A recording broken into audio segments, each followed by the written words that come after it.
स्थापकाय च धर्मस्य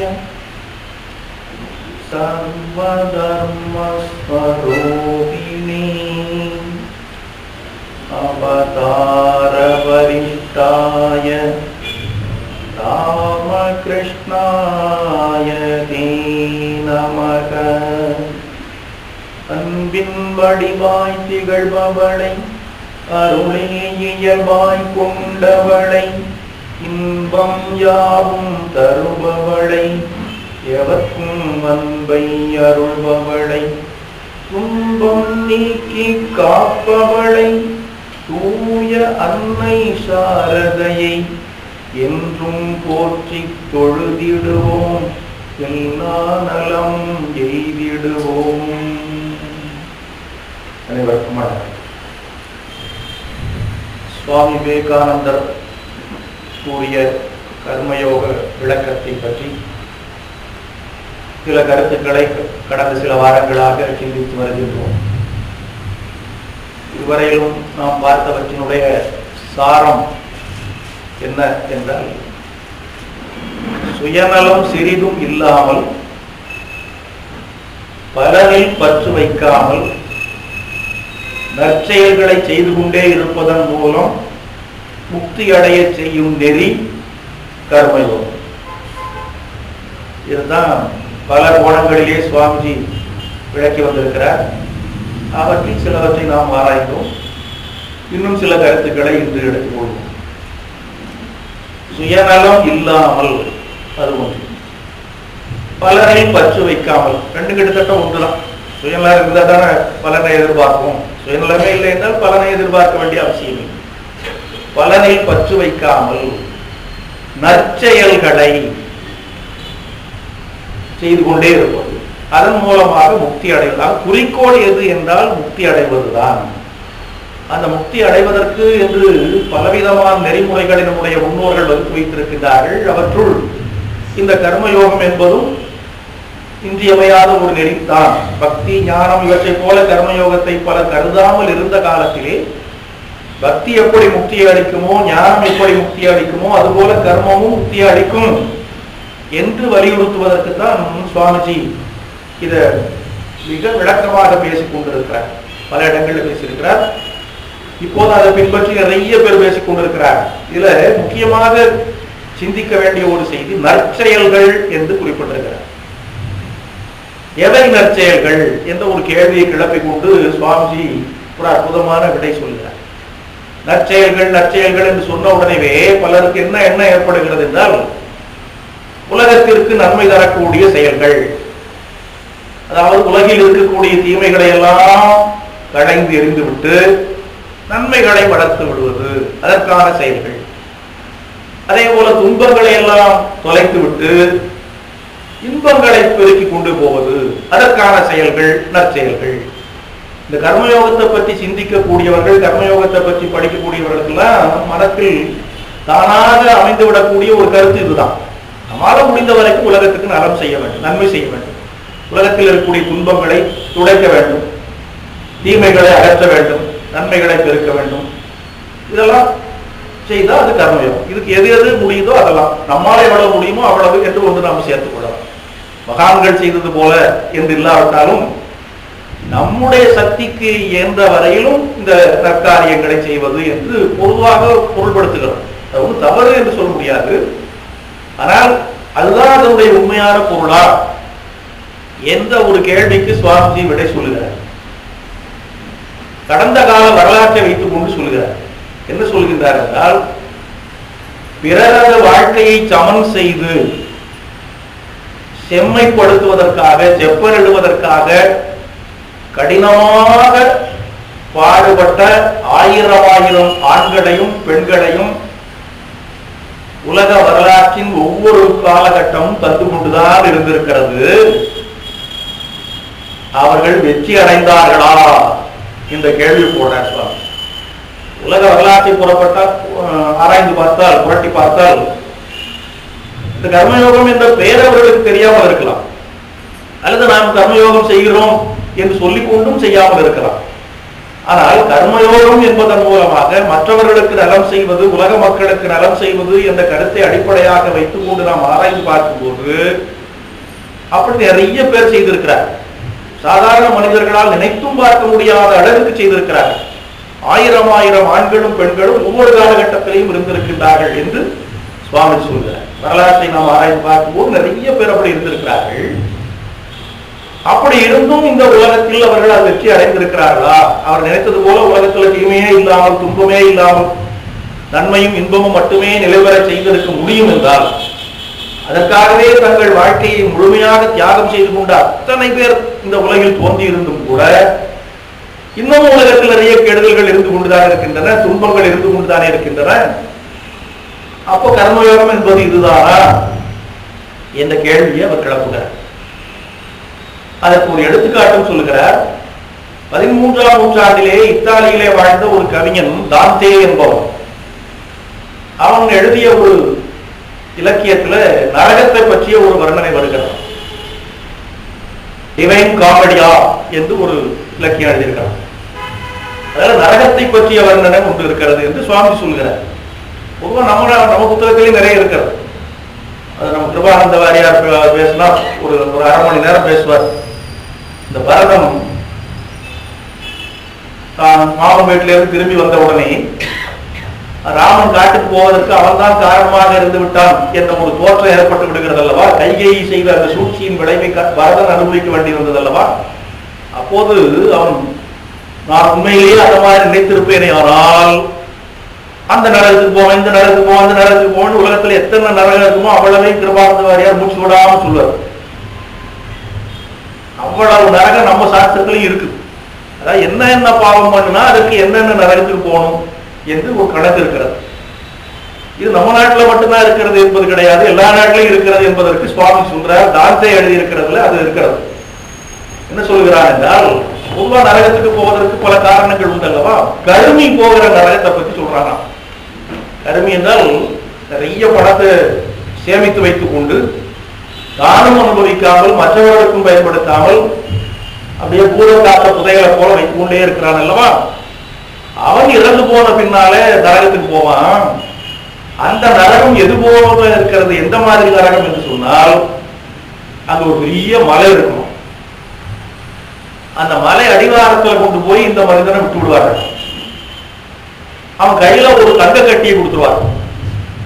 தங்க கட்டி என்றால் உருளையாக இருக்கக்கூடிய, இந்த பாரம் சொல்றோம் அது மாதிரி உருளையாக இருக்கக்கூடிய ஒரு தங்க கட்டியை கொடுத்துருவாங்க. அவனுக்கு என்ன உத்தரவு போடுவார்கள் என்றால், இந்த தங்க கட்டியை நீ மலை உச்சியில கொண்டு போய் சேர்த்து விட வேண்டும். இதுதான் அவனுக்கு தண்டனை. இவனோ கருமி, காசை பார்த்தாலே ஆசையா சேர்த்து வைக்கிறான்.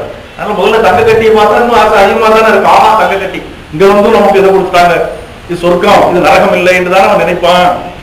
ஆனால் நடைமுறையில் என்ன ஆகுது என்றால், அதை அவன் ஊட்டி கொண்டு போகும்போது ஒரு 1/2 அடி மேலே ஏறிச்சுன்னா படப்படப்பாடு உருட்டு வந்து, அப்புறம் மூச்சை பிடிச்சிக்கிட்டு படாத பாடுபட்டு மறுபடியும் உருட்டி கொஞ்சம் மேலே தரனா மறுபடியும் கிழவு. நாய்வால் கதை அவர் சொல்லியிருக்கிறார் அல்லவா? கிட்டத்தட்ட அதேதான். இது ஒரு நாள் அவன் மலை உச்சி கொண்டு போய் சேர்க்க முடியாது, உருட்டி கொண்டே இருக்க வேண்டியதான். உருட்டி உருட்டி கடைத்து அப்போ அளவிட்டா போதும் என்று சொல்லக்கூடிய அளவிற்கு வந்து விடுவான்.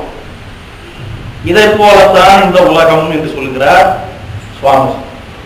கர்மயோகத்தில் ஈடுபடக்கூடியவர்கள் நாம நம்முடைய செயல்களின் மூலமாக, நற்செயல்களின் மூலமாக இந்த உலகத்தை திருத்தி விடலாம், உலகத்தில் நன்மையை பெருக்கி விடலாம், இன்பத்தை வளர்த்து விடலாம் என்று நினைப்பார்களேயானால், இந்த தாந்தேயினுடைய கவிதையில வந்த அந்த கருமி எப்படி மேல உருட்டி உருட்டி உருட்டி கடைத்து போய்விட்டானோ அதே போலதான் இவர்களும் கடைத்து போய்விட வேண்டியதுதான். உலகம் ஒரு நாளும் மாறாது என்று சொல்கிறார்.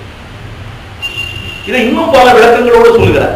அதாவது இந்த உலகம் எப்படி படைக்கப்பட்டிருக்கிறது என்று சொன்னால், இதில் எவ்வளவு இன்பங்கள் இருக்கின்றன, எவ்வளவு துன்பங்கள் இருக்கின்றன, எவ்வளவு மகிழ்ச்சிகள் இருக்கின்றன, எவ்வளவு வேதனைகள் இருக்கின்றன என்பதற்கு ஒரு கணக்கு இருக்கிறதா. ஒவ்வொரு மனிதனுக்கும் அதே மாதிரி ஒரு கணக்கு இருக்கிறது என்று பகவான் ஸ்ரீ ராமகிருஷ்ணன் சொல்வார். ஒவ்வொரு மனிதனும் பிறக்கின்ற பொழுது அவரிடத்திலே வித்யாகுணம் அவித்யாகுணம் என்ற 2 சமமாக இருக்கின்றன. அது தராசு தட்டுல இருக்கிற மாதிரி.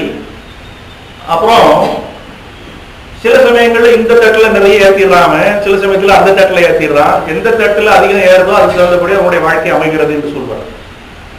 வித்யாகுணம் அதிகமாக ஏறிக்கொண்டே போனால் அவன் நன்மகன் ஆகின்றான். அவித்யாகுணம் அதிகமாக போகின்ற பொழுது அதற்கு மாறானவனாகி விடுகின்றான் என்று தனி மனிதனை பற்றி பகவான் ஸ்ரீராமன் சொல்வார். ஏறத்தாழ அதே மாதிரி சுவாமிஜி உலகத்தை பற்றியே சொல்கிறார். இன்பங்களும் துன்பங்களும் இங்கே இரண்டர கலந்திருக்கின்றன. அவற்றின் எண்ணிக்கை அப்படியேதான் இருக்கும். இதை ஒரு நாளும் மாற்ற முடியாது. நாம் எவ்வளவு முயன்றாலும் இந்த இன்பங்களின் எண்ணிக்கையை அதிகப்படுத்தவும் முடியாது, துன்பங்களின் எண்ணிக்கையை குறைக்கவும் முடியாது. அது அப்படியேதான் இருந்து கொண்டிருக்கும் என்று சொல்கிறார். இது உலகின் இயல்பு என்று சொல்கிறார். ஏற்றமும் இரக்கமும், எழுச்சியும் வீழ்ச்சியும் இந்த உலகத்தின் இயல்பு. இதை இந்த கர்மயோகத்தில் ஈடுபடுகின்றவர்கள் புரிந்து கொள்ள வேண்டும் என்று சொல்கிறார். ஏன் இவ்வளவு தூரம் வலிந்து சொல்றாருன்னு சொன்னா, அந்த கர்மயோகம் என்று சுவாமிஜி எதையாவது ஒன்று சொன்னா உடனே அதை அப்படியே பின்பற்ற வேண்டும் என்ற எண்ணம் யாருக்குன்னா வந்துடும். அப்பேற்பட்ட சொல் ஆற்றல், தவ வலிமை எல்லாம் அவருக்கு உண்டல்லவா. அவர் ஏதாவது ஒரு நெறிய இதுதான் சரியான நெறி என்று சொல்லிவிட்டால், ஆமா நம்ம மண்டையிலிருந்து இதுல இறக்கிற வேண்டிதான் என்ற எண்ணம் எல்லாருக்கும் வந்துடும். அதுவும் கர்மயோகத்தை அவர் ரொம்ப வலியுறுத்தி சொல்லி இருக்கின்றார். அதனால நாம் கர்மயோகத்தில் ஈடுபட வேண்டும் என்ற விருப்பம் ஏற்படுவது இயல்புதான்.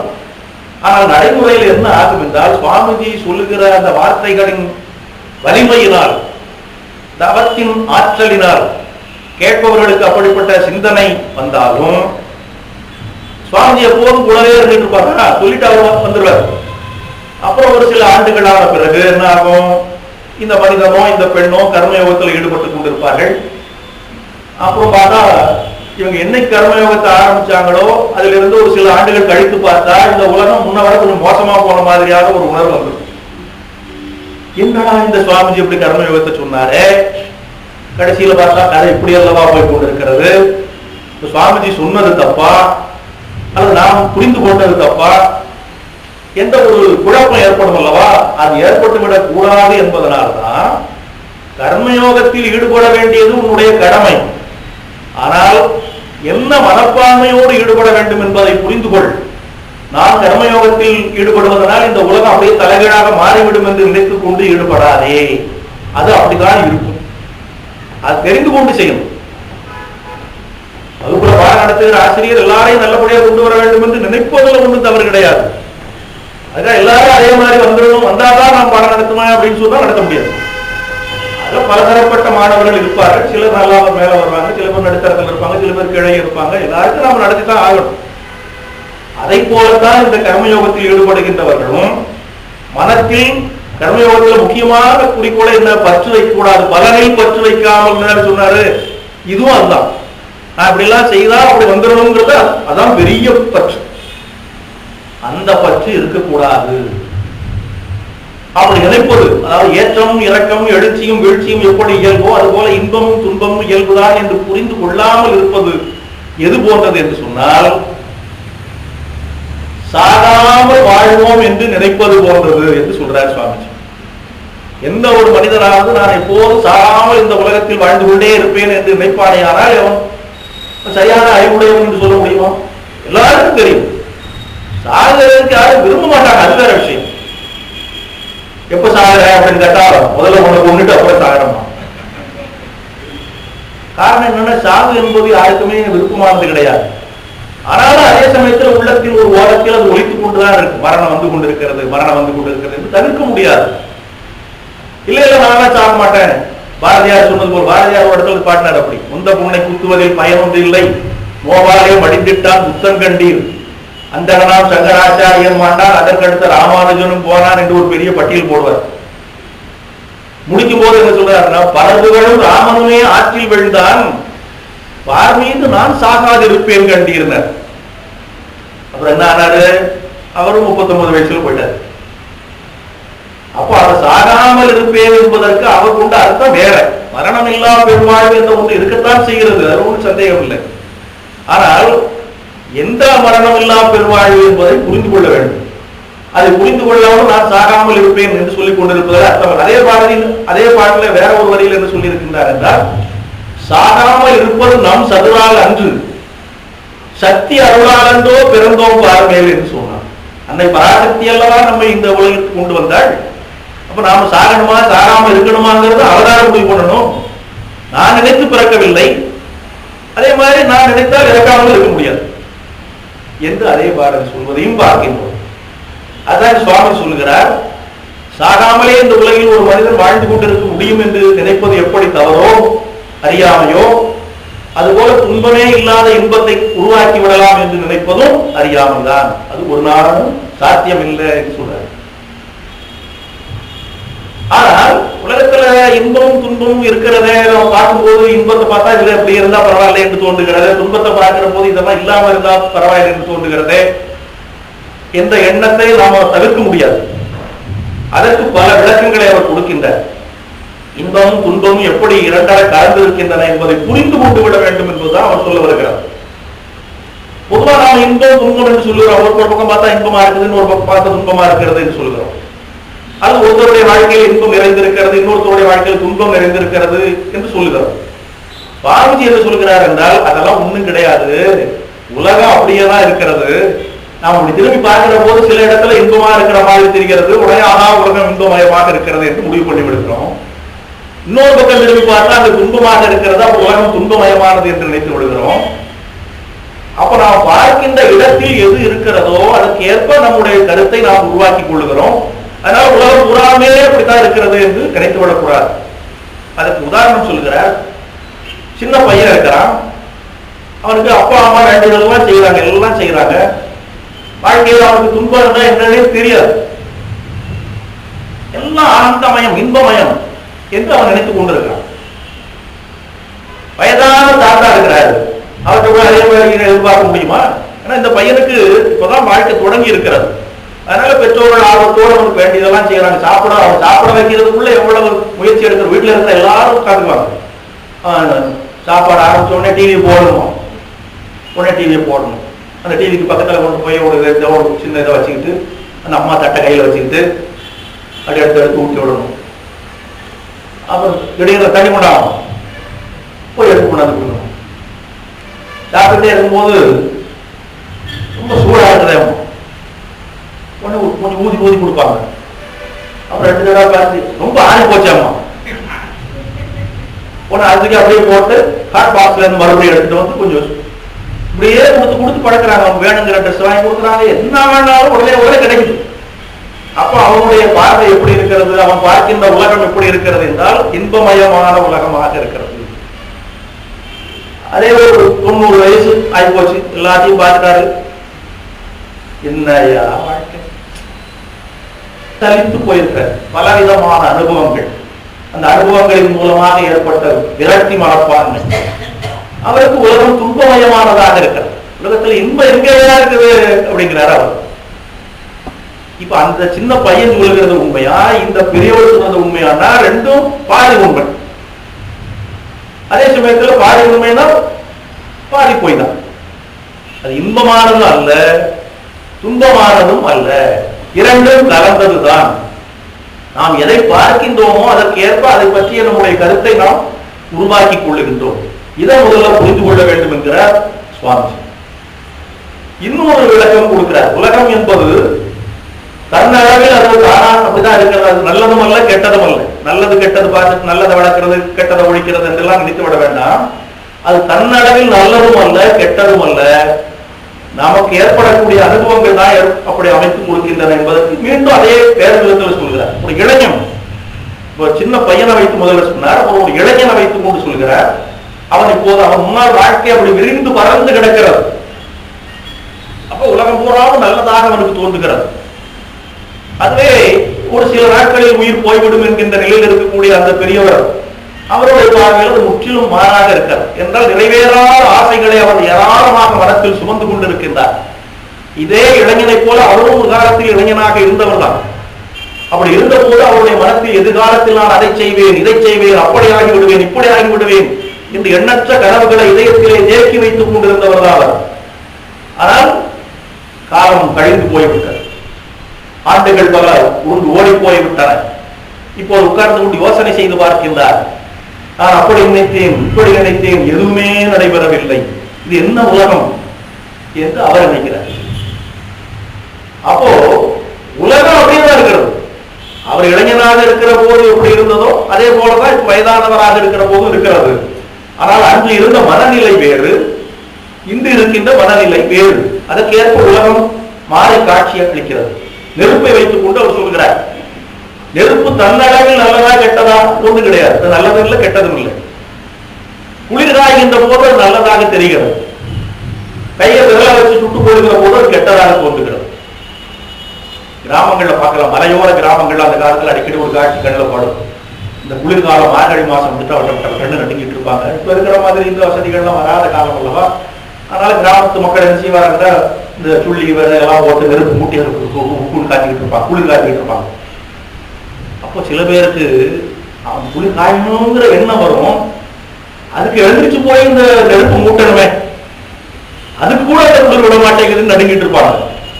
அப்ப தச்சையெல்லாம் பார்க்கும்போது 4 வீடு தள்ளி எல்லாம் போட்டு நெருப்பை மூட்டி காய்ச்சிக்கிட்டு இருக்கும். ஆஹா எவ்வளவு அருமையான நெருப்புன்னு போய் பார்ப்பாங்க. அவனுடைய கண்ணோட்டத்தில் அந்த நெருப்பு தான் சொர்க்கம். அன்னைக்கு சின்ன குழந்தை அப்படி தடுத்த மாதிரி போகுது, அந்த எங்கேயாவது அடுப்புலயே விரல வச்சிருக்கும் நெருப்புல. அப்புறம் அந்த நெருப்பு அந்த பார்த்தாலே இந்த பக்கமா போயிடும். அதனுடைய பார்வையில் நெருப்ப மாதிரி மோசமானது உலகத்திலே கிடையாது.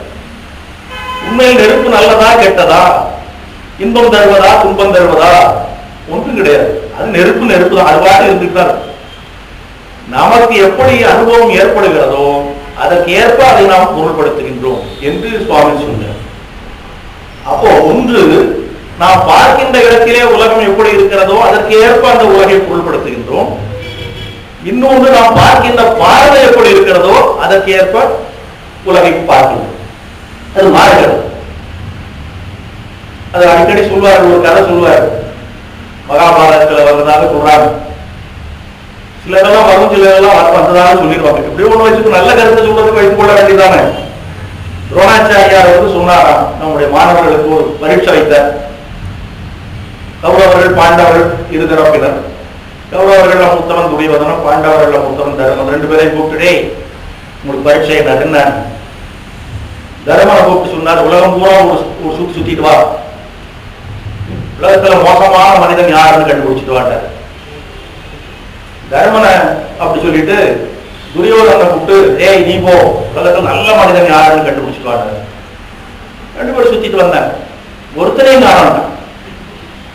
தர்மபுத்திரன் சொன்னா, இந்த உலகத்துல கெட்டவர்களே காணாம, எல்லாரும் நல்லவங்களாக இருக்கிறாங்க. நீ என்னடா சொல்ற, நல்லவர்களே காணமையா, சுத்த அயோக்கியர்களே கவாக்கள் நிறைந்திருக்கிறார்களே. இவனும் அதே உலகத்தை தான் பார்த்தான், அவனும் அதே உலகத்தை தான் பார்த்தான். இவனுடைய மனத்திலே நன்மை நிறைந்திருந்தது, எங்கு பார்த்தாலும் நன்மையாக இருந்தது. அவனுடைய மனத்திலே கேடு இருந்தது, எங்கு பார்த்தாலும் கேடாக இருந்தது. அப்போ அந்த கேடு எங்கும் நிறைந்திருப்பதனால அவன் என்ன பண்ணான்னா, நம்ம போல எல்லாரும் இருப்பாங்கன்னு நினைச்சுக்கிட்டு மற்றவர்களால் நமக்கு கெடுதல் வந்துவிடக் கூடாது என்பதற்காக முன்னெச்சரிக்கையாக நாம் மற்றவர்களுக்கு கெடுதல் பண்ணிடலாம்னு பண்ணிட்டே இருந்தான். அது கர்மம், வெறும் கர்மம்.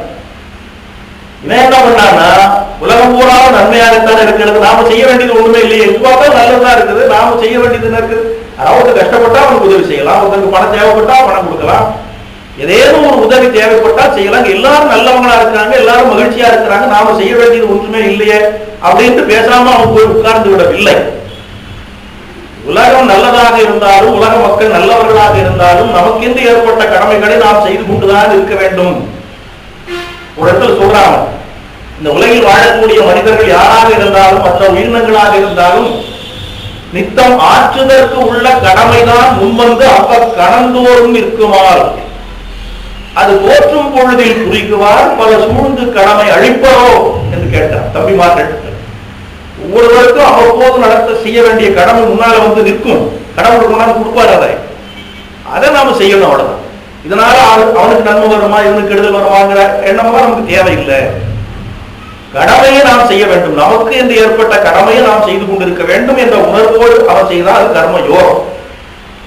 அதனால தர்மபுத்திரன் கர்ம யோகத்தில் ஈடுபட்டான், துரியோதனன் வெறும் கர்மத்தில் ஈடுபட்டான். இதுதான் கர்மத்துக்கும் கர்ம யோகத்துக்கும் உள்ள வித்தியாசம்.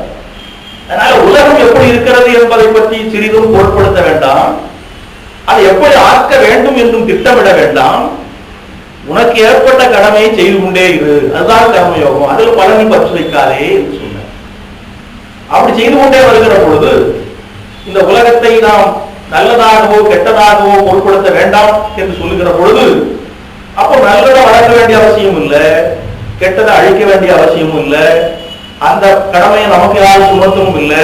அதில் கடவுள் இருக்கிறார், அவர் பார்த்துக் கொள்வார். இன்னொரு கருத்தை சொல்கிறார் சுவாமிஜி. அப்படியே வைத்துக் கொள்ளலாம். ஒருவேளை நம்முடைய முயற்சியினால கொஞ்சம் இன்பத்தை வளர்த்தரலாம், நன்மையை வளர்த்தரலாம், கெடுதலை குறைச்சிடலாம், தீமையை குறைச்சிடலாம், அப்படி என்று ஒரு பேச்சுக்கு வைத்துக் கொண்டா கூட அது முழுக்க முழுக்க சாத்தியமா என்றால் இல்லை. தீமை கலவாத நன்மை இல்லை, துன்பம் கலவாத இன்பமும் இல்லை. அவர் சொன்னார் அல்லவா, சாகாமல் வாழ்ந்து விடுவோம் என்று நினைப்பதை போலன்னு சொன்னார் அல்லவா. வாழ்வு என்பது சாவை தன்னுள் அடக்கியதுதான். வாழ்க்கை என்று சொன்னாரே அது சாவும் சேர்ந்ததுதான். அதே போல இன்பம் என்று சொல்லும் போதே அது துன்பமும் அடங்கித்தான் இருக்கிறது. இது பிரிக்கவே முடியாதுங்க. துன்பமே இல்லாத இன்பம் என்பது ஒன்றும் கிடையாது, இன்பமே இல்லாத துன்பமும் ஒன்றும் கிடையாது. அதனால நான் துன்பத்தை போக்கிட்டு இன்பத்தை பெருக்கிறேங்கிற சொல்ல வேண்டிய அவசியம் இல்லை, சொல்ல வேண்டிய பொருள் கிடையாது. சொன்னாலும் அது அர்த்தம் கிடையாது. இப்ப நாம நிறைய உதாரணங்கள் பார்க்கலாம். ராமாயணத்தை எடுத்துக்கணும். ராமனும் ஒரு கர்மயோகி தான், தர்மபுத்திரனை போல ராமனும் கர்மயோகி தான். என்ன சொன்னாங்க? நாளைக்கு உனக்கு முடிசூட்ட போகிறேன் என்று தசரதன் சொன்னான். நியாயமா மகிழ்ச்சி அடைந்திருக்க வேண்டும் அல்லவா? அடையல. அது வருத்தமாக அடைந்திருக்க வேண்டும் அல்லவா? அடையல. நாளைக்கு நமக்கு முடிசூட்டு விழா மகிழ்ச்சி அடைவது பொதுவான இயல்பு. யோசனை பண்ணி பார்த்தா, அடடா நம்ம அங்கேயும் இங்க நல்ல பணம் போன போக்கில் வாழ்ந்து கொண்டிருந்த பெரிய பாரத்தை நம்ம தலைவர் சுமத்துறாரு அப்பா அப்படின்னு வருத்தப்படலாம். அதுவும் இல்லை. தாதை அப்பரிசு உரை செய்ய தாமரை கண்ணம் காதலுச்சிலம் இகழ்ந்திலம். தாதை தந்தை, தந்தை அப்பரிசு உரை செய்ய அவ்வாறு சொல்ல, தாமரை கண்ணனாகிய இந்த ராமன் காதலுச்சிலம் அதன் மீது விருப்பம் வைக்கவில்லை, இகழ்ந்திலம் வெறுப்பும் வைக்கவில்லை. என்னதான் பண்ணா? யாது கொற்றவன் ஏவியது அது செயலன்றோ நீதி இருக்கு என்று நினைத்தான். தந்தை சொன்னது, அரசன் சொன்னது, அது பின்பற்ற வேண்டியது நம்முடைய கடமை என்று கடமை என்று நினைத்து அதை பின்பற்றலாம். சரி, அது ஒரு பக்கம் இருக்கட்டும். அடுத்த நாளே காதை மாறியது, காட்சி மாறியது. கைகையை கூப்பிட்டா, தந்தை உனக்கு ஒரு கட்டளை போட்டிருக்கிறார் அப்படின்னு சொன்னா. என்ன கட்டளை? காடு சுழுவகம் எல்லாம் வரதனை ஆடனை போய் காடு தடைகள் தாங்கி தான் திறந்தவர்கள் கண்டு கூடு வெங்கடானி புண்ணிய துறைகளால் 7 ஆண்டில் வாழ்ந்து எம்பினம் அரசன் என்றாள். அவனே சரிங்க இப்ப கிளம்புறேன்டா. இதுக்கு மன்னவரும் கட்டளை போடணும், நீ சொன்னா போக மாட்டான். இப்போ அவன் அந்த தியாகத்தை தான் இன்றைக்கு விவகாரம் பாராட்டிட்டு இருக்கிறாங்க. எல்லா மேடையிலையும் ஆஹா ராமன் எப்பேற்பட்ட தியாகம் பண்ணிட்டான், எப்பேற்பட்ட தியாகம் பண்ணிட்டான் இந்த மேடையில பேசுறாங்க, புத்தகத்தில் எழுதுறாங்க. உண்மையிலே போற்ற வேண்டிய தியாகம் தானே, அதை பாராட்ட வேண்டியதுதான் நம்முடைய கடமை. ஆனால் அது நன்மையா தீமையா இப்ப யோசனை பண்ணி பார்ப்போம். அந்த தியாகத்தை செய்ததுனால ராமன் ஒருத்தனை தவிர வேற யாராவது மகிழ்ச்சி அடைஞ்சாலும் ஒருத்தருமே மகிழ்ச்சி அடையும். தசரதன் அழுகிறான், போகாதாங்கிற. கைகேயி மகிழ்ச்சி அடைந்து அது வேற, அது குரூரமான மகிழ்ச்சி, அது வேற. ஒரு நல்ல மகிழ்ச்சி என்று எடுத்துக்கொண்டால் ஒரு பெரிய தியாகத்தை செய்வதனால பலருக்கு மகிழ்ச்சி ஏற்பட வேண்டும் அல்லவா? தசரதன் அழுகிறான், கோசலை அழுகிறான், நாட்டு மக்கள் எல்லாம் அழுகிறாங்க, போகாத போகாத போகாத. நாடே சுகாரமாக மாறிவிட்டது. லட்சுமணனுக்கு கோபம் வருது, பரதனும் வருத்தப்பட்டான். அப்போ இவன் செய்த அந்த மாபெரும் தியாகம் என்பது இன்பத்தை விளைவித்ததா துன்பத்தை விளைவித்ததான்னா நிறைய பேருக்கு துன்பத்தை விளைவித்தது. கைகேயிக்கு தவறான இன்பத்தையும் ராமன் ஒருத்தருக்கு மட்டும் உண்மையான இன்பத்தையும் கொடுத்தது. செயல் ஒன்றுதான், அதுல இன்பம் துன்பம் இரண்டும் இருந்தன. சரி, அது ஒரு பக்கம் இருக்கட்டும். இந்த கைகேயி எதுக்காக இதை பண்ணார்? நம்முடைய மகனாகிய பரதனுக்கு இந்த நாட்டை சொந்தமாக்கி விட வேண்டும் என்று தானே செய்தாள். அவளுடைய நோக்கத்தில் பரதனுக்கு நன்மை செய்து விட்டதாக அவள் நினைத்துக் கொண்டிருக்கிறார். பெரிய நன்மை செய்துட்டோம் பரதனுக்கு, எவ்வளவு காலம் ஆனாலும் இந்த பரதனுக்கு இந்த நாடு கிடைக்க போறதில்லை. நம்முடைய அந்த சூழ்ச்சியால், இந்த மந்தரை சொன்ன யோசனையை கேட்டு நாம் செய்த சதியினால் நம்முடைய அருமை மகனாகிய பரதனை இந்த நாட்டிற்கு அரசனாக்குவதற்கு வேண்டிய ஏற்பாடுகள் செய்து விட்டோம் என்று மகிழ்ச்சியோடு இருந்தாள். அந்த பரதன் என்ன பண்ணா? நீ ஒரு தாயார் அவளை அவ செய்தது நன்மையா இருந்தா பேசுவாங்க, ஆனா நீ எனக்கு எவ்வளவு நன்மை செய்யலன்னு காலில் விழுந்தல்லவா நமஸ்காரம் பண்ணிருக்கணும். நீ தாயல்ல பேயிட்டான். எந்த வரதனுக்காக அவள் அதை செய்தாலோ அந்த வரதனையே அதை ஏற்றுக்கொள்ளவில்லை. அப்ப அது நல்லதா கெட்டதா இன்பமா துன்பமா தெரியாது, சொல்ல முடியாது, நம்மால் சொல்ல முடியாது. இது போலதான் எல்லா இடத்திலையும் இருக்கிறது. எந்த ஒரு தனி நிகழ்ச்சியையும் அது இன்பம் என்றும் சொல்லிவிட முடியாது, துன்பம் என்றும் சொல்லிவிட முடியாது. இன்பம் என்று இருக்கும் போது அது துன்பமும் இருக்கத்தான் இருக்கும். துன்பம் என்று சொல்லும் போது கொஞ்சம் இன்பமும் இருக்கும். இன்பத்திற்காக துன்பத்தை அனுபவிப்பார்கள், இன்பம் வேண்டும் என்று நினைத்துக் கொண்டு துன்பத்தை அனுபவிப்பார்கள். இப்படி பலவிதமாக இருக்கிறது. இதெல்லாம் எதற்காக சுவாமி சொல்கிறார் என்றால், கர்மயோகத்தில் ஈடுபடுகின்றவர்கள் தங்கள் மனப்பாங்கை எப்படி வைத்துக் கொள்ள வேண்டும் என்பதற்காக. அதனால இந்த உலகத்தை சீர்திருத்திவிட வேண்டும் என்று நினைத்துக் கொண்டு யாரும் கர்மயோகத்தில் இறங்க வேண்டாம், உலகம் அப்படியேதான் இருக்கும். இதை எதுக்கையா செய்யணும் என்றால், நம்மை பண்படுத்திக் கொள்வதற்காக, உலகை சீர்திருத்துவதற்காக அல்ல, நம்மை நாம் பண்படுத்திக் கொள்வதற்காகத்தான் கர்மயோகத்தில் ஈடுபட வேண்டும். பண்படுத்திக் கொள்வது என்பது என்ன? பற்றின்மையை வளர்த்துக் கொள்வது. ஒரு மனிதன் முழு நிறைவை அடைந்து விட்டான் என்பதற்கு என்ன அடையாளம் என்றால், அவன் முழுமையாக தன்னலமற்றவனாகிவிட வேண்டும், எந்த விதமான பற்றும் இல்லாதவனாக கடமை செய்து கொண்டே போக வேண்டும். சுவாமிஜியாக ரொம்ப விளக்கமா சொல்றார். யாராவது செய்வாங்களா, உண்மையை பலனை எதிர்பார்க்காத செய்யலாம், செய்ய முடியாதுதான். ஆனால் செய்து கொண்டே வரும்போது அந்த நிலை வரும். ஒரு சிறிதும் பற்று வைக்காமல் நம்முடைய கடமை என்பதற்காகவே செய்யக்கூடிய மனப்பாங்கு வந்து அமையும். அதுதான் வாழ்க்கையினுடைய நிறைவு. அந்த நிறைவை நாம் அடைந்துவிட வேண்டும் என்பதற்காகத்தான் இதெல்லாம் செய்து கொண்டிருக்கிறோம். நம்மை பண்படுத்திக் கொள்வது என்பது என்னன்னா, பற்றற்ற நிலையை முழுமையாக்கிக் கொள்வது. அதன் மூலமாக நாம் அடையக்கூடிய குறிக்கோள் எது என்றால் முக்தி. முக்தி அடைய வேண்டும் என்பதுதான் முடிவான குறிக்கோள். ஒவ்வொரு உயிருக்கும் கடைசி லட்சியம் என்னவென்றால் முக்தி தான். சிற்றுயிர்கள் பேருயிர்களாக பரிணமிக்கின்றன, பேருயிர்களில் இருந்து மனித உயிராக வருகிறான். மனிதன் முக்தி அடைந்து விட்டால் முடித்து போய்விடுகிறது. முக்தி என்பதுதான் முடிவான லட்சியம். முக்தி நெறியாத மூர்க்கரோடு முயல்வேனை என்று பாடுறார் பெரியவர். முக்தி நெறிய அடையவில்லை என்றால் மூர்க்கர்கள் தான். வாழ்க்கையில முக்திங்கிற ஒண்ணே இல்லாம இருந்தா எப்படி இருக்கும்? வாழ்க்கையே நரகமாயிடும். எங்கேயோ ஒரு இடத்துல நரகம் ஒண்ணு இல்லை, இங்கதான். முக்தி என்ற ஒன்று இந்தியாவை கட்டி வைத்திருப்பதும் கிடையாது. நாம் வாழ்கின்ற போதே முக்தி நிலையை அடைந்து விட வேண்டும். ஜீவன் முக்தர்கள் என்று சொல்கிறார். அந்த முக்தியை அடைய வேண்டும் என்ற முடிவான குறிக்கோளோடு பற்றற்ற வாழ்க்கையை நாம் அமைத்துக் கொள்வோமே ஆனால் அதுதான் கர்மயோகம். அதற்கு ஏற்ப நம்முடைய மனத்தை நாம் பண்படுத்திக் கொள்ள வேண்டும். அப்படி பண்படுத்திக் கொள்வதற்கு எதெல்லாம் உதவி செய்கிறதோ அது எல்லாமே கர்மயோகம் தான். அதுக்கு ஒருத்தர் இல்வாழ்வானாக இருக்கிறாரா துறவியாக இருக்கிறாராங்கிற கேள்விக்கெல்லாம் இடம் கிடையாது. அவன் துறவியாக இருக்கலாம், இல்வாழ்வானாக இருக்கலாம், யாராக இருந்தாலும் மனத்திலே பற்றற்ற ஒரு நிலையை வளர்த்துக் கொள்வானேயானால் நிச்சயமா அவனுக்கு முக்தி அடைந்து விட முடியும். அவன் செய்கின்ற செயல் கர்மயோகம் தான் என்று சொல்கிறார். சுவாமிஜி ரொம்ப அழுத்தம் திருத்தமா சொல்றார். சுவாமிஜி சொல்ற கருத்துக்கள்லாம் பார்த்தா மற்ற எல்லாரையும் விட வித்தியாசமா தான் எப்போதுமே சொல்வார். இதுலயும் அப்படிதான் சொல்றார். வாழ்க்கையில் இருந்து கொண்டே இறைவனை வழிபடுவது என்பது உலக வாழ்வை துறந்து உலக துன்பங்களில் இருந்து விடுபட்டு அந்த இறை வழிபாட்டில் ஈடுபடுவதை விட மிக மிக கடினம். இன்னும் சொல்றாரு, உலக வாழ்வை துறந்து உலக துன்பங்களில் இருந்து விடுபட்டு இருக்கக்கூடிய சுலபமான நிலையை விட, சுலபங்கிறார், துறவியை போல சுலபங்கிறார். சாதாரணமா நம்ம எல்லாரும் என்ன நினைச்சுக்கிறது, ஒரு சாமியார் அப்படின்னாரு அதெல்லாம் நம்மளால இந்த மனசில் கூட நினைக்க முடியாது அப்படிதான் நம்ம நினைக்கிறோம். ஒரு துறவி என்பது, உண்மையான துறவி என்றால் அது போற்றுதலுக்குரிய ஒரு பெருநிலை, ஒன்றும் சந்தேகம் இல்லை.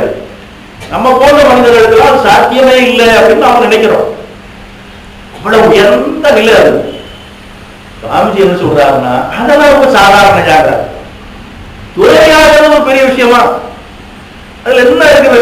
அதான் உலக துன்பங்கள்ல இருந்து தன்னை விடுவித்துக் கொண்டு அது ஒரு பிரச்சனையும் கிடையாது. ஏதாவது பொறுப்பு உண்டா ஒண்ணு உண்டா ஒண்ணுமே கிடையாது.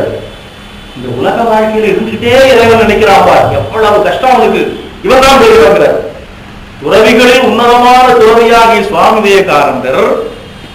அந்த துறவரத்தை விட இல்லறம் தான் கடினமானதுங்கிற, பெரியது சிறியது வரல, கடினமானதுங்கிற.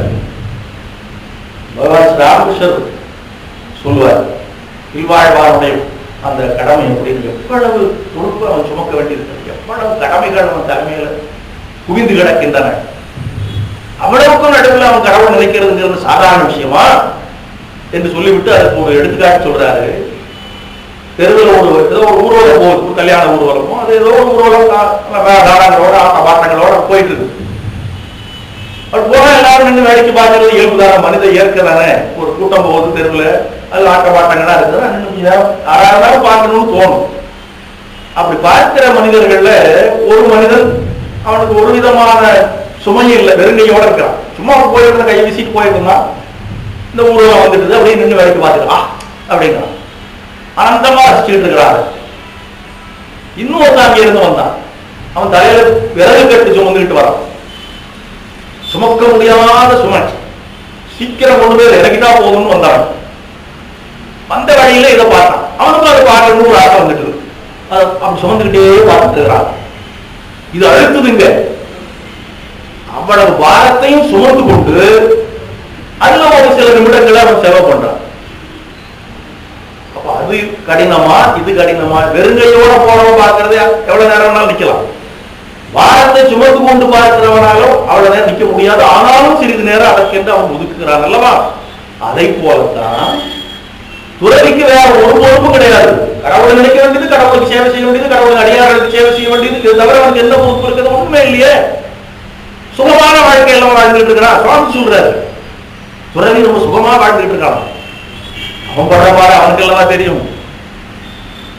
இல்வாழ்வா எவ்வளவு கஷ்டப்படுறான், அவ்வளவு கஷ்டத்தோட கொஞ்ச நேரம் இறைவனையும் வழிபடுகிறானே, அப்ப இவன் தான் பெரியவன். இதுக்கு சொல்ல வர்றாருன்னா, நிறைய பேர் அப்படி ரெண்டுக்கும் போன வாரம் நம்ம பார்த்தது போல ஏற்றத்தாழ்வுகள், தாரதமியங்கள், இது உயர்ந்தது அது தாழ்ந்தது என்கின்ற வாத பிரதிவாதங்கள் இதெல்லாம் பண்ணிட்டு இருக்கிறாங்க அல்லவா? அப்படி எல்லாம் பண்ணாதீங்க. துறவரம் எப்படி உயர்ந்ததோ அது போல இல்லறமும் உயர்ந்ததுதான் என்பதை சொல்வதற்காக தான் அப்படி சொன்னார். அப்ப அந்த இல்லறம் எப்படி இருக்க வேண்டும் என்பதற்கு அவர் சொன்ன எடுத்துக்காட்டுகள் ரெண்டு கதைகளை நாம பார்ப்போம். ஒன்று, இல்லறம் பெரியதா துறவரம் பெரியதா என்ற கேள்விக்கு விடை காண வேண்டும் என்பதற்காக காட்டுக்குள்ள சென்று ஒரு குருவி குடும்பத்தை சாகரித்து விட்டவர்கள். அந்த குருவி குடும்பம் அவர்களுக்காக தியாகம் செய்தது. அதை போல இருந்தால் இல்லறம் சிறந்தது ஒரு இடத்துல சொன்னார். இன்னொரு கதை சொன்னார், பூரணமாகிய தன்னலமறுப்பு தான் கர்மயோகம் என்பதற்கு எடுத்துக்காட்டாக நகுலோபாக்கியானம், மகாபாரதத்தில் உள்ள நகுலோபாக்கியானம். உபாக்கியானம் என்றால் கிளைக்கதைன்னு அர்த்தம். நகுல உபாக்கியானம் அந்த ரெண்டு சேர்ந்து வரும்போது நகுலோபாக்கியானம் என்று வரும். நகுலம் என்றால் கீரிப்பிள்ளை, கீரிப்பிள்ளையை பற்றிய கிளைக்கதை உபாக்கியானம். ஒரு கீரிப்பிள்ளை அப்படி எப்படியே போட்டுட்டு வந்து இந்த தர்மபுத்திரம் செய்த யாரெல்லாம் ஒன்றும் பெரிய கிடையாதுயா. அங்க ஒரு குடும்பம் 4 பேர் பரநாள் பட்டினி இருந்தவர்கள். அதை விட அதிகமா பட்டினி இருந்தேன் என்று சொல்லி கொண்டு வந்த ஒருத்தனுக்காக தங்களுக்கு கிடைத்த அந்த சிறிதளவு உணவை கொடுத்து விட்டு 4 பேர் உயிர் தியாகம் பண்ணி விட்டார்களே, அதுதான் உயர்ந்தது என்று சொன்ன கதையவும் பார்த்தோம். இது ரெண்டு சுவாமி சொல்லியிருக்கிறார் கர்மயோக சொற்பொழிவுல. இப்ப கேள்வி என்னன்னா, இல்லறத்தில் இருந்தால் அதை போல இருக்கணுங்கிறாரு, துறவியாக இருந்தால் இதை போல இருக்கணுங்கிறார். அதாவது ஒரு இளவரசியை கல்யாணம் பண்ணி கொடுக்குறேன், நாட்டை கொடுக்குறேன், நகரத்தை கொடுக்குறேன், சொத்தை கொடுக்குறேன், சுகத்தை கொடுக்குறேன் என்று எவ்வளவு ஆசை காட்டினாலும் ஒன்று வேண்டாம் என்று ஒய்ய போய்விட்டார் அல்லவா அந்த இளம் துறவி. அது போல இருந்தால் துறவரம் பெரிது. தங்களை நாடி வருகின்றவர்களுக்காக தங்கள் உயிரையே அர்ப்பணிக்கக்கூடிய நிலையில் இருந்தால் இல்லறம் சிறந்ததுன்னு சொல்றார். இப்ப என்ன கேள்வின்னா, நாமெல்லாம் துறவிகள் கிடையாது, இல்லறத்துல இருக்கிறவர்கள். அப்ப உயிரை விட்டுற வேண்டியதானா, அதான் கர்மயோகமா என்ற கேள்வி வரும் அல்லவா? அதை பார்க்கும்போது சுவாமி சொன்னது கொஞ்சம் பரவாயில்ல போல. என்ன சொல்றாரு, அந்த துறவியை விட இந்த இல்வாழ்வான் தான் கடினமானவன் சொன்னார் அல்லவா? இந்த மாதிரி பார்த்தா அப்படிதான். துறவிக்கு ஒன்றும் உயிரை விட சொல்லல, இதெல்லாம் வேண்டாம் அதெல்லாம் வேண்டாம் போய் உயிரோடு தான் இருக்கிறார். இவர்கள் உயிரையே விட்டு விட்டார்கள் அல்லவா? இதுதான் கர்மயோகமா என்றால் அப்படி அல்ல. அது எதற்காக சொல்லப்படுகிறது என்று சொன்னால், அந்த பற்றின்மை என்பதனுடைய உச்சகட்டம். பற்றிலேயே பெரிய பற்றி எது? உயிர் பற்றுதான். அது எல்லாத்தையும் விட்டுருவான். அது வேணும் இது வேணும் அது வேணும் இது வேணும் ஆசைப்பட்டு கொண்டே இருக்கக்கூடிய ஒரு கட்டத்துல கொடுக்குறே உயிர் இருக்கணும்னா கொடுத்துருவோம். அப்ப என்ன அர்த்தம்? உயிர் மீது இருக்கக்கூடிய பற்று தான் உயர்வர உயர்ந்த பற்று. அதை சொல்றதுக்காகத்தான் அந்த கதைகள் அங்கே சொல்லப்பட்டது. ஆனா எல்லாருமே உயிரை விட்டுவிட வேண்டும் என்ற அர்த்தம் கிடையாது. அத்தகைய மனப்பான்மை பற்றின்மை என்பதை முழுமையாக காட்ட வேண்டும். இன்னொன்று, உண்மையிலேயே அப்படியெல்லாம் நடக்குமா அப்படின்னு கேள்வியும் வரும். ஏன்னா அது ஒண்ணு கீழ்க்குள்ள சொல்லுது, அந்த கதை அது நம்ப முடியுமான்னு நாம் கேட்போம். இன்னொன்று, இந்த குருவி இதெல்லாம் கற்பனையா இருக்கையா என்று சொல்லுவோங்களா? ஆனா நாயன்மார்களை பற்றி நாம் சொன்னோமே, நாயன்மார்கள் வாழ்க்கை வரலாற்றை பார்க்கும்போது கர்மயோகத்திற்கு மிகச்சிறந்த எடுத்துக்காட்டுகள் அவர்கள் தான் என்று நாம் சொன்னோம். அவருடைய வாழ்க்கையில் நிறைய இது மாதிரி நாம் பார்த்தோம். ஒருத்தரெல்லாம் 2 பேர்கள் எல்லாருமே கர்மயோகிகள் தான் என்று அதையே பார்த்தோம். அதற்கு சில எடுத்துக்காட்டுகளும் சொன்னோம். இன்னும் நிறைய எடுத்துக்காட்டுகள் இருக்கின்றன. அப்பூதியடிகள் என்று ஒருத்தர் இருந்தார். இது ஒரு வித்தியாசமான நாயனர். அவர் எப்படின்னா மற்ற சிவ நாயன்மார்கள் எல்லாம் சிவன் மேல பக்தி கொண்டவர்கள். இந்த அப்பூதியடிகள் இருக்கிறாரே, அவர் சிவன் கூட 2வது இடத்துல தான் இருக்காரு. திருநாவுக்கரசர் மேல பக்தி அதிகம். நாயன்மார்கள் அவரும் ஒருத்தர். திருநாவுக்கரசர் ஒரு நாயனார், அப்பூதியடிகள் இன்னொரு நாயனார். திருநாவுக்கரசருடைய உயர்ந்த நிலையை உணர்ந்து அவரையே கடவுள் மாதிரி அடிக்க ஆரம்பிச்சிட்டாரு இந்த அப்பூதியடிகள். திங்களூர் என்கிற ஊர்ல இருந்தார். அவர் எந்த அளவுக்கு அவர் மீது பற்று வைத்திருந்தார் சொன்னார், அவருடைய பிள்ளைகள் எல்லாருக்கும் திருநாவுக்கரசு பேர் வைத்தார். மூத்த திருநாவுக்கரசு, 2வது திருநாவுக்கரசு, 3வது திருநாவுக்கரசு, எல்லாரும் திருநாவுக்கரசு தான். திருநாவுக்கரசு கூப்பிட்டா யார் வர்றது? எல்லாம் வந்து நிக்கணும். அப்புறம் நான் திருநாவுக்கரசு 1 2 3 போட வேண்டியதான். சரி, அதாவது போட்டோம். வீட்டுல வரக்கூடிய கன்று குட்டி, இந்த வளர்ப்பு பிராணி, நாய், பூனை எல்லாம் இருக்குது, அது கூட திருநாவுக்கரசு. சரி, அது கூட போட்டோம்.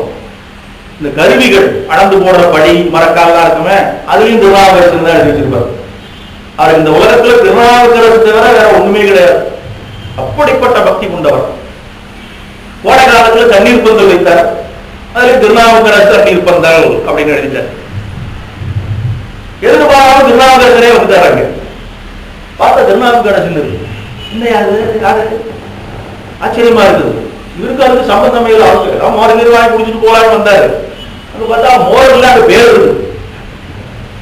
யாரு யார் நடத்துறாங்க? அது அப்பூதியடிகள் ஒருத்தர் இருக்காரு. அவரு பூதியடிகளா? பல பேரை போட வேண்டியதானே. வேற பேரை போட்டிருக்காரு. இவரு என்ன சாதாரண ஆளா? வேற பேர் என்ன? என் பேருன்னு சொல்லுது. அது என்னமோ தெரியல. அவர் எதை பார்த்தாலும் திருநாவுக்கரசு நாவுக்கரசு பார்க்கணுமே. அவரு இதாக போயிருந்தாங்க. போனாரு, போய் கூப்பிட்டாரு. யாரு இருக்கிறாங்கன்னு வந்தாரு. இவர் சிவனுடைய வணக்கம். இவர் அவரை வணங்குறாரு, இவர் வணங்குறாரு. அப்படி ஒரு கர்மயோகிகள். இப்படி தூரம் வந்திருக்கிறீங்களே, நான் செய்த புண்ணியம் என்ன செய்யணும்? அதெல்லாம் ஒண்ணும் இல்லை. ஒரு கண்ணீர் பந்தல் வச்சிருக்கிறீர்கள் கேள்விப்பட்ட பார்த்தாத. ஆரணியும் சடைமுடியார் அடியாருக்கு நீர் வைத்த ஈரில் பெரும் தண்ணீர் பந்தலில் முன்பேர் எழுதாமல் வேறொரு பேர் முன்னெழுத வேண்டிய காரணம் என்ன? நீர்தானே தண்ணீர் பந்தல் வச்சிருக்கிறீர்கள், உங்க பேர் எழுதிக்க வேண்டியதான, வேற ஒரு பேர் எழுதியிருக்கிறீரே, அது என்னன்னு கேட்டு போறதுக்கு வந்தேன். வேற ஒரு பேர் சொல்லு. திருநாவுக்கரசுன்னு சொன்னா தெரியாத ஆளே கிடையாது அந்த நாட்டுல. அது போய் வேற ஒரு பேர் இருக்கிறீரு சிவனடியாரா இருந்துட்டு அப்படிங்கிறார். அப்பதான் தெரிஞ்சுக்கிட்டாரு. அப்புறம் ஒருத்தர் பேசினாங்க. அவர் யாருன்னு தெரிஞ்சது, இவர் யாருன்னு தெரிஞ்சது. உள்ள போட்டு போய் அமுது செய்வதற்கு அழைத்து கொண்டு போனார். அப்புறம் எல்லாம் சாப்பாடுலாம் தயாராயிட்டது. வாழை அறுத்துக்கிட்டு வான்னு சொல்லி மூத்த திருநாவுக்கரசு அனுப்பி வைத்தார். அவருடைய பிள்ளைகள பெரியவனை, வாழை அறுத்துட்டு வாடா. பையன் போனான். கர்மயோகத்தை எப்படிலாம் நம்ம பெரியவங்க வளர்த்துருக்கிறாங்க. அதுவும் சாமி இவராவது அடியார், அவன் பையன் தானே. அவன் எப்படி போனானா, வேற வேலையே இல்லை, எல்லாம் இருக்கிறான், என்னையே தான் அனுப்புறாங்க அப்படின்னு சொல்லலாம். வீட்டுல 4 பசங்க இருந்தாங்க, நிறைய கடைக்கு போயிட்டு வராங்க, அண்ணன் அனுப்ப மாட்டியா? எத்தனை பேர் சொல்றாங்க, தம்பிக்கு எல்லாம் கொடுக்குறியா, என்ன மட்டும் அனுப்புறிய கிடைக்குமே.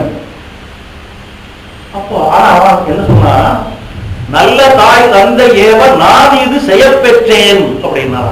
ஆஹா, எனக்கு எவ்வளவு பெரிய ஒரு பெருமையை கொடுத்துட்டாங்க, எவ்வளவு பெரிய புண்ணியத்தை கொடுத்துருக்கிறாங்க அப்படின்னு போனான். போய் வாழையிலே அதுதான் அங்க இருந்த பாம்பு அவனை போட்டு தள்ளிட்டு. அப்போ அந்த இலையை போட்டு குடிச்சிட்டு தான் உயிரை விடணும் ஓடி அவன் வச்சுட்டு இறந்து போயிட்டான். பார்த்தாங்க அப்போதைய அடிகளும் அவருடைய மனைவியும் இந்த நேரத்தில் இந்த விஷயம் வெளியே வரக்கூடாது வந்தா அவர் அமுது செய்வதற்கு இடையூறாகிறன்னு சொல்லி அவன் அப்படியே ஒரு இடத்துல போட்டு மூடி வைத்து விட்டு இவருக்கு எல்லாம் படைச்சிட்டு இருக்கிறாங்க. இவரு சரி எல்லாரும் அவன் பசங்களெல்லாம் கூப்பிடுங்க, அவருக்கு விபூதி கொடுக்கணும், ஆசீர்வாதம் பண்ணணும்னாரு. இவருக்கு நமக்கு அந்த காலத்துல எல்லாம் பழக்கம் உண்டு. பெரியவங்க வந்தாங்கன்னா விருந்தினர்கள் வந்தாங்கன்னா விபூதி படிச்சிருப்பாங்க, எடுத்து கொடுப்பாங்க, இதை வச்சுக்கோன்னு சொல்லி. அது மாதிரி எல்லாத்தையும் பசங்க எல்லாம் கூப்பிடு விபூதி கொடுக்குறாங்க. எல்லாம் வரிசையா வந்தான். எல்லாம் வந்துட்டான இந்த பெரியவனை காணமேன்னாரு இவரு. இப்பொழுது இவனுக்கு உதவ மாட்டான்னாரு இவரு. விரும்பினது எல்லாம் அப்படியே பேச்சிலேயே விளையாடுறாங்க. இப்போது இவன் அங்கு உதவ மாட்டான். ஓ, இது என்னமோ ஒரு விஷயம் இருக்குது இல்லை, என்ன யார் விஷயம்? அப்புறம் கதைவாய சொன்னாங்க. அப்புறம் அவர் இறையாருடைய சக்தியினாலே அவன் பையனை உயிர்ப்பித்து விட்டார். இது ஒரு பக்கம். யாராலும் செய்ய முடியுமா அந்த இடத்துல? கர்மயோகம் இது என்னுடைய கடமை. அந்த வாசத்திற்குரிய அந்த பையனை கூட பொருட்படுத்தாம அடியார் சேவை தான் முக்கியம் என்று அவர் செய்தார். இப்போ இதுவும் கூட கொஞ்சம் மிகைப்படுத்தப்பட்டதாக இருக்குமா அப்படின்னு கேள்வி வரும். யார் யார் செய்வாங்க, அப்படி செய்யக்கூடிய மன யாருக்கா வருமானு சொல்லுவோம். சுமார் அரை நூற்றாண்டு காலத்திற்கு முன்னர் நடந்த ஒரு நிகழ்ச்சி நம்ம நாட்டில் இல்லை, வேற நாட்டில். நீப்பா சோமசுந்தரம்னு ஒருத்தர் இருந்தார், ஒரு பெரிய இலக்கியவாதி, நல்ல பேச்சாளர், நல்ல கட்டுரையாளர், ஆல் இந்தியா திருச்சி வானொலியில பெரிய ஆராய்ச்சியாளரும் கூட. அதெல்லாத்தையும் விட சுருக்கமா சொன்னா நமக்கு தெரியும். நம்ம இப்போ இந்த பாட்டு இசையில ஈடுபாடு உடையவர்கள் எல்லாருக்கும் தெரிந்த ஒரு பாட்டு குறையொன்றும் இல்லை. இந்த குறையொன்றும் இல்லைங்கிற பாட்டு தெரியாதவங்க யாருமே இருக்க முடியாது, அவ்வளவு பிரபலமாகி போச்சு. அந்த குறையொன்றும் இல்லைங்கிற பாட்டு எம்.எஸ். சுப்புலட்சுமி பாடுறாங்க, இப்ப எல்லாரும் பாடுறாங்க. அதை இயற்றியவர் யார் அப்படின்னா இப்ப ராஜாஜின்னு சொல்லுவாங்க. ஆனா அது ஆரம்ப காலத்துல ராஜாஜி சோமு அப்படின்னு போடுறது. முதல்ல அதுக்கு பாட்டு வெளியே வந்துடும். எப்படின்னா ராஜாஜிக்கு அவ்வளவு வேண்டியவர் அவர். ரெண்டு பேரும் எல்லாவற்றையும் பகிர்ந்து கொள்வார். அவர் படிச்சதை சொல்லுவார், இவருக்கு தெரிஞ்ச அவர் சொல்லுவார். அப்படிப்பட்ட ஒரு சிஷ்யர் மாதிரி வச்சிருந்தார். ஆனா ராஜாஜிக்கு இந்த கவிதை எழுதுறது, பாட்டு எழுதுறது எல்லாம் அவ்வளவு நாட்டம் கிடையாது. ஒரு நல்ல கருத்தை எம்.எஸ். சுப்புலட்சுமிக்கு ஒரு பாட்டா எழுதி கொடுக்கணும் அவருக்கு ஒரு எண்ணம் வந்தது. இந்த கருத்தை பூரா சொல்லிட்டார். இதை வச்சுக்கிட்டு ஒரு பாட்டு எழுத பாட்டு சோமசுந்தரத்துக்கு சொல்லிட்டார். இவர் பாட்டு எழுதினார். ஆக அந்த அந்த பாடலினுடைய கருதான் ராஜாஜியினுடையது. இப்போது இருக்கிற குரு இந்த சோமசுந்தரத்துடையது, நீப்பா சோமசுந்தரம். சரி, அது ஒரு பக்கம் இருக்கட்டும். அது யாருங்கிறத தெரிஞ்சுக்கிறதுக்காக சொன்னோம். அவரு அந்த சுமார் 50-60 ஆண்டுகளுக்கு முன்னால லண்டனுக்கு போனார். லண்டன் மற்ற அந்த பகுதியில் இருக்கக்கூடிய பல இடங்களுக்கு 6 மாத காலம் வெளிநாட்டு பயணம் போயிட்டு வந்து கல்கி பத்திரிகைக்கு ஆசிரியர், அவருடைய பெருமையை அதையும் சொல்லணும். பேராசிரியர் கல்கி எவ்வளவு பிரபலமானவர். அவர் காலமான பிறகு அந்த இடத்துல இவர் கொஞ்ச நாள் இருந்தார். அந்த கல்கியில தான் அவர் அந்த மேல்நாட்டுக்கு போயிட்டு வந்ததை பற்றி எழுதினார். அக்கறை சீமையில் 6 மாதங்கள் அப்படின்னு எழுதினார். அப்புறம் அது புத்தகமாக வந்தபோது அந்த 6 மாதங்களை வெட்டிட்டு அக்கறை சீமையில்னு மட்டும் போட்டாங்க.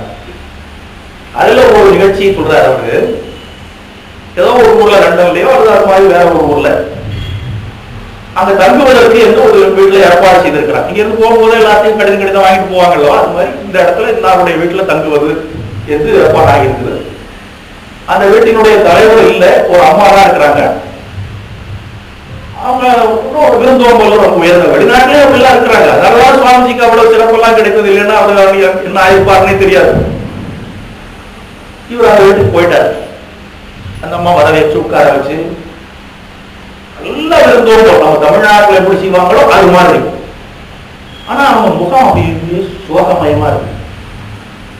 இவரும் பார்த்தாரு, கேட்டார், என்ன உங்களுக்கு வருத்தமா இருக்கிறீங்களே?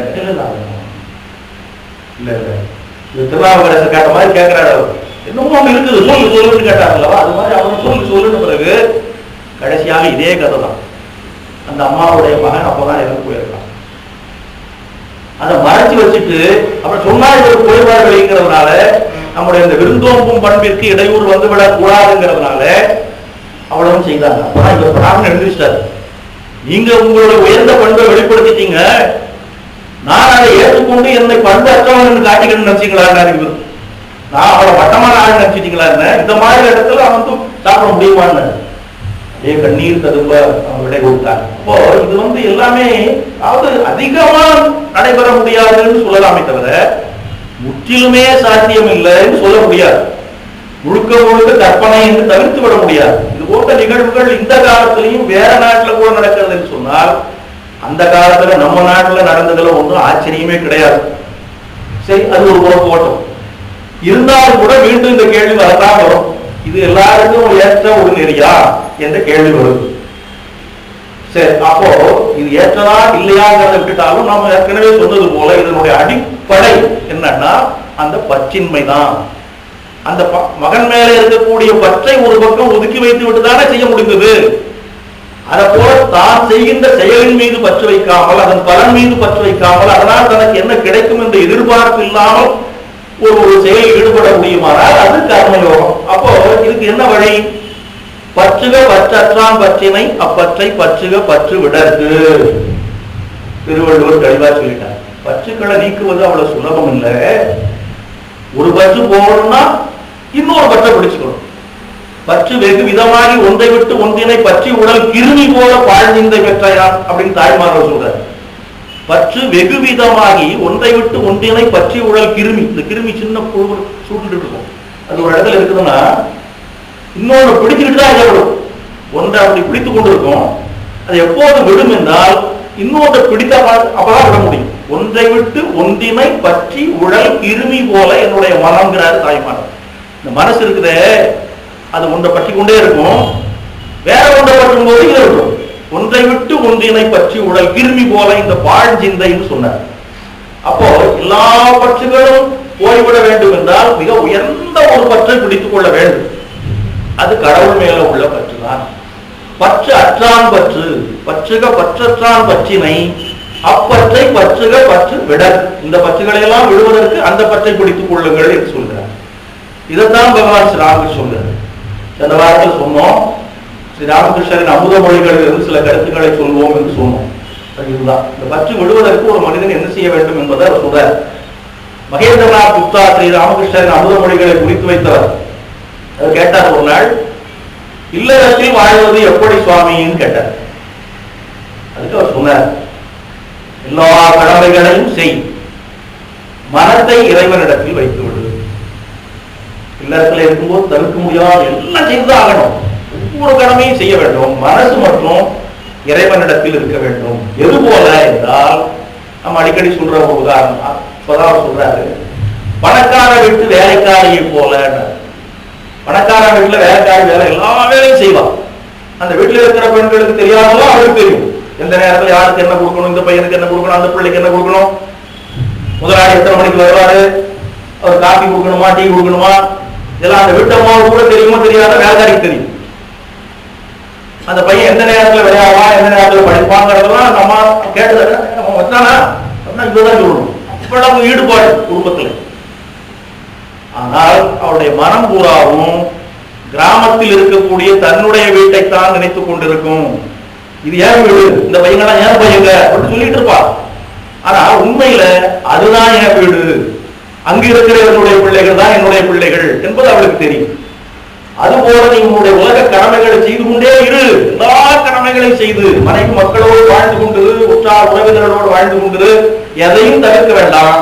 ஆனால் இவர்களெல்லாம் எனக்கு உண்மையான சொந்தம் அல்ல, உண்மையான சொந்தம் இறைவன் தான் என்பதை மனத்தில் ஒரு பக்கம் பதிய வைத்துக் கொள். ஆமை தண்ணீரில் அங்கும் இங்கும் அலைந்து திரிந்து கொண்டிருக்கிறது. அதனுடைய மனம் முழுக்க எங்கே இருக்கும் என்றால் கரையில விட்டு வைத்திருக்கிற முட்டையின் மேல இருக்கும். கரையில முட்டை போட்டிருக்கும் ஆமை.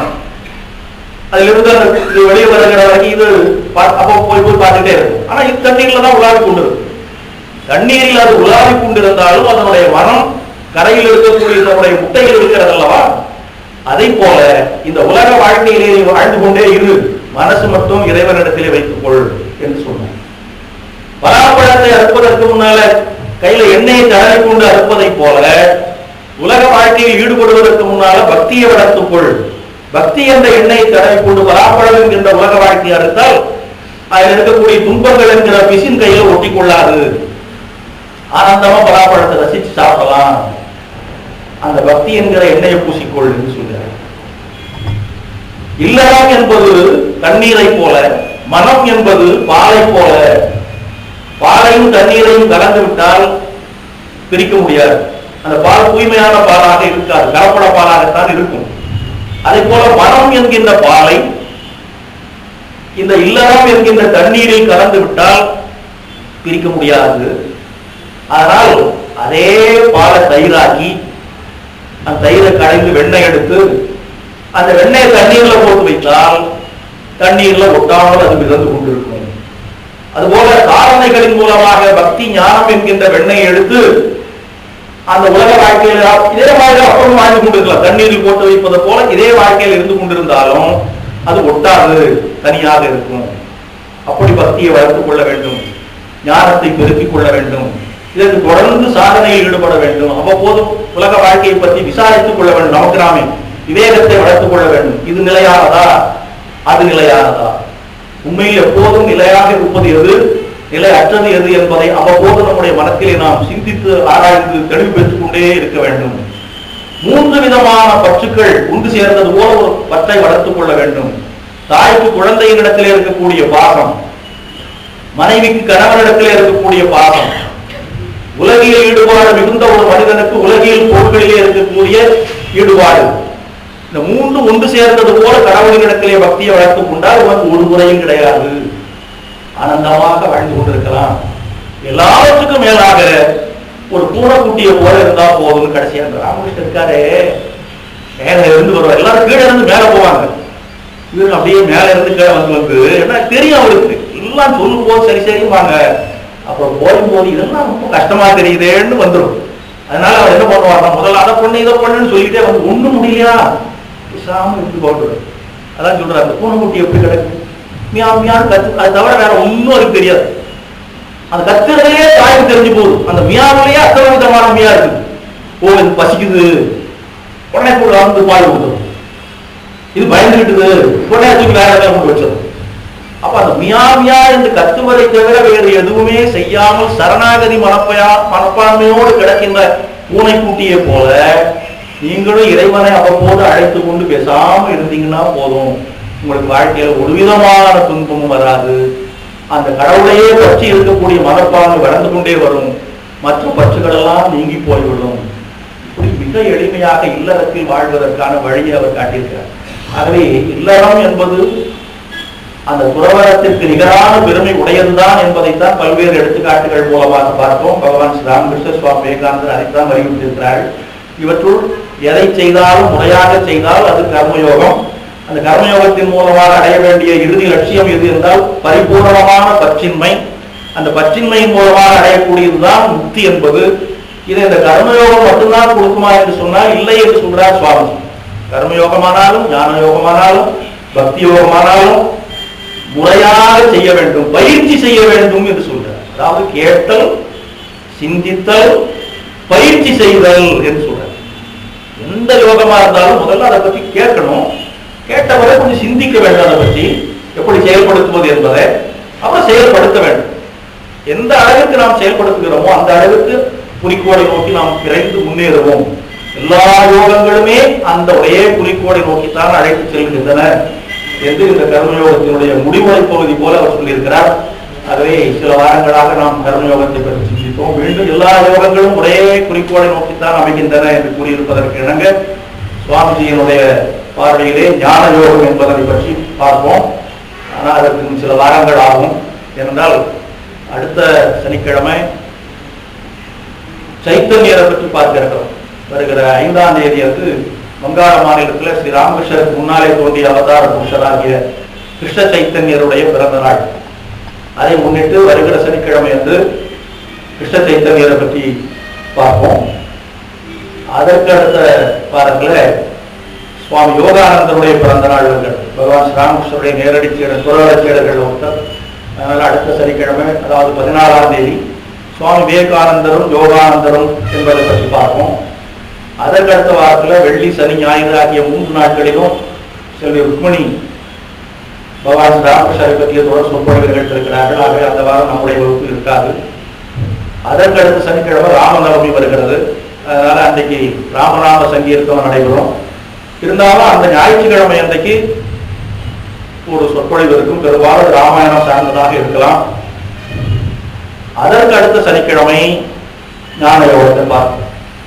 நாளை மாலை 5:30 மணிக்கு திரு பழனியப்பன் அவர்கள் ஆச்சம்மை தலைவர் அவர்கள் சொற்பொழிவு நம்முடைய சுவாமிஜி எடுக்கக்கூடிய வகுப்பு அவர் எடுத்திருக்கிறார்.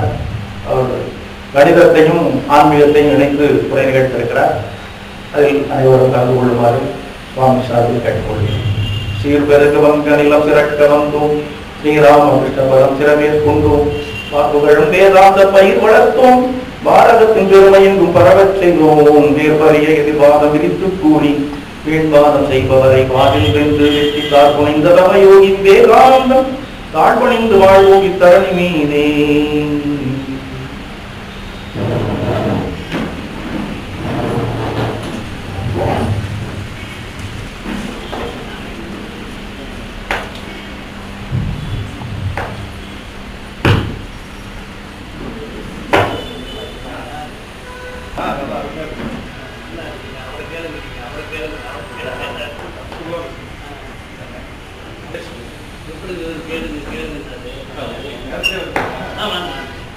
கேளுங்க.